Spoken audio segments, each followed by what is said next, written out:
Hey guys, it's Chelsea from The Financial Diet, and if you haven't done so already, I highly encourage you to subscribe to this very channel so that you can keep getting more amazing videos about money and life.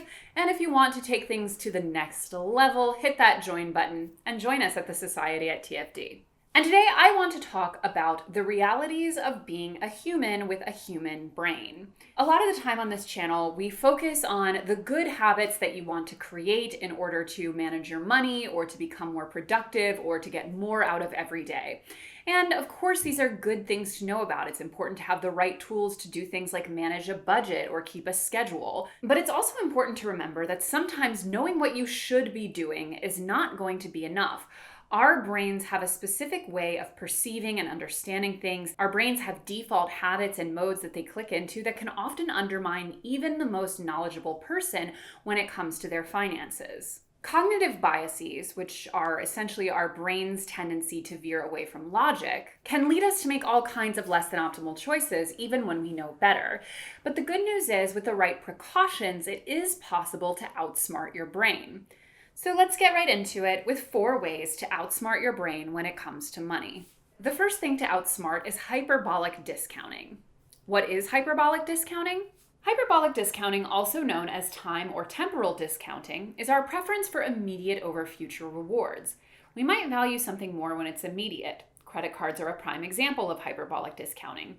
We buy something that we might not be able to afford right now on credit, potentially risking spending more in the long term due to high interest rates rather than waiting and saving up. So how do you deal with this? Well, the most important thing to do is to get more and more concrete about how you think of and imagine your future self.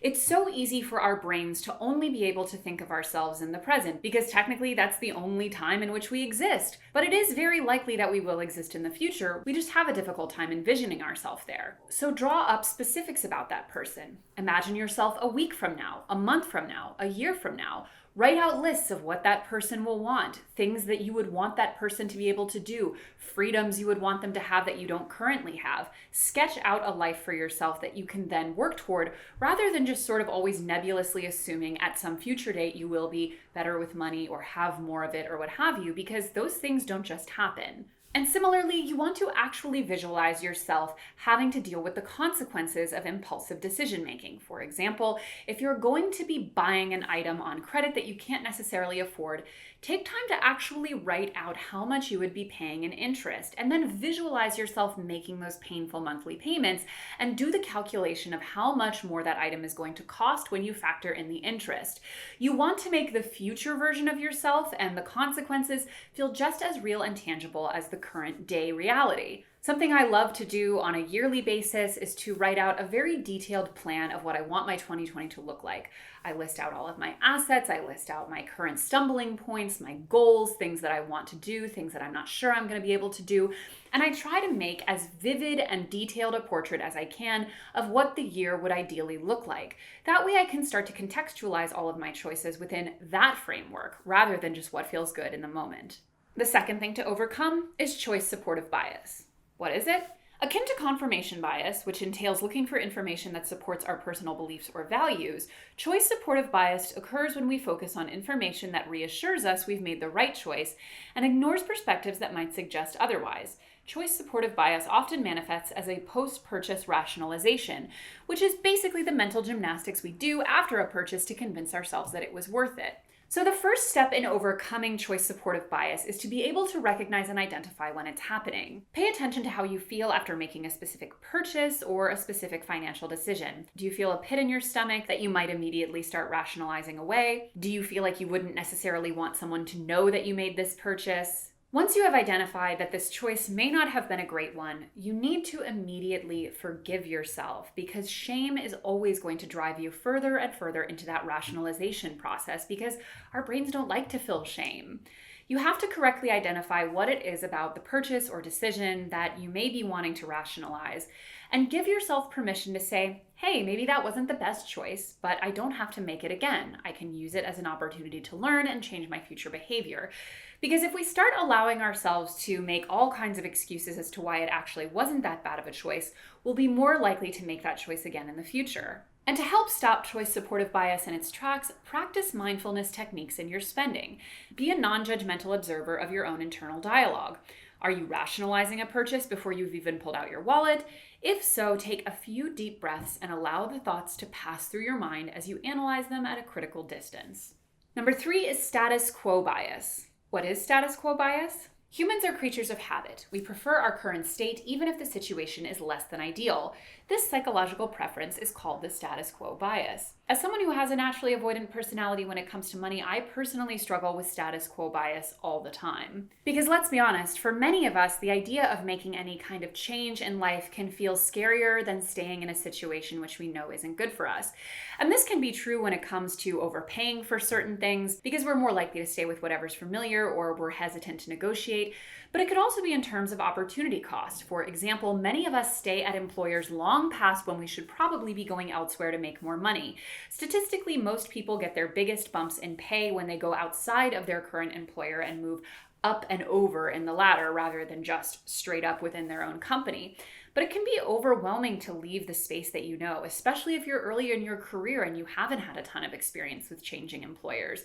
I personally was underpaid for years at the beginning of my career because I simply didn't have the courage to look elsewhere. But just acknowledging that status quo bias exists can be very helpful, because it allows you to understand that your preference for the current situation is not an unbiased view. And it allows you to account for that bias. The best way to counteract this is to set limits around making a change and stick to them. Confining your brain's natural discomfort with change to a limited window of time helps you overcome the fear in actually tackling the issue. For example, if you have something in your life that you might have been overpaying for, like a phone bill, take a dedicated hour of time to research and choose a new option and then to go with it. Having that deadline on the time in which you have to be making these uncomfortable changes makes you more likely to just dive into the cold water and make the change that scares you. Lastly, number 4 is anchoring bias. Anchoring bias refers to our subconscious preference for the first piece of information we receive in a decision-making process. Our brains latch or anchor themselves to the first price or figure that we see. Anchoring bias is why the on-sale but still expensive dress seems like such a deal after we've seen the higher price tags surrounding it, or why a $13 glass of wine on a $20 glass menu calls our name even though we'd usually spend $7 max on a bottle at Trader Joe's. It's also why potential employers might offer a lower salary or hourly rate than they need to, because they know that prospective employees will match their expectations to the initial offer. When it comes to combating anchoring bias in real time, knowledge is power and preparation is key. You want to be informed about the market surrounding any particular price, whether it's what someone is offering you for a job or what you're possibly preparing to pay for a given item. The more you can set limits around what you are and aren't willing to accept before a number comes into the picture, the more likely you will be to stick to that number during a negotiation process. When it comes to purchasing things, it's often useful to have reference to a competitor who might be offering a product for less. Or when it comes to salary negotiations, doing a ton of research on places like Glassdoor ensures that if they're opening up with a lower number than market rate, you're going to be aware of it and be able to contextualize the proper negotiation outside of just their opening offer. You don't want to get anchored to an opening number that might not be appropriate. So it is important to have an opening number in your own mind that is based on market figures. And it's also very important, especially in situations of negotiation, to have a true sense of walk away. Sometimes we can't afford to walk away from a negotiation, but sometimes we can. And although it can feel difficult, you would be surprised at how many times a true sense of, I'm going to have to walk away at a certain point, is what ultimately pushes the person to give you the number you want. At the end of the day, having the right tools and knowing what you should do is an important part of the battle. But another part is understanding how your own brain works and why we might have tendencies to get into some of these bad financial habits to begin with. Being aware of how your brain might be defaulting to things that don't necessarily act in your favor is a good way to ensure that you're not going to be repeating really bad patterns when it comes to managing your money. None of these things will be changed overnight, but being aware of them is the first step. And as always, guys, thank you for watching, and don't forget to hit the subscribe and join button and to come back every Monday, Tuesday, and Thursday for new and awesome videos. Goodbye!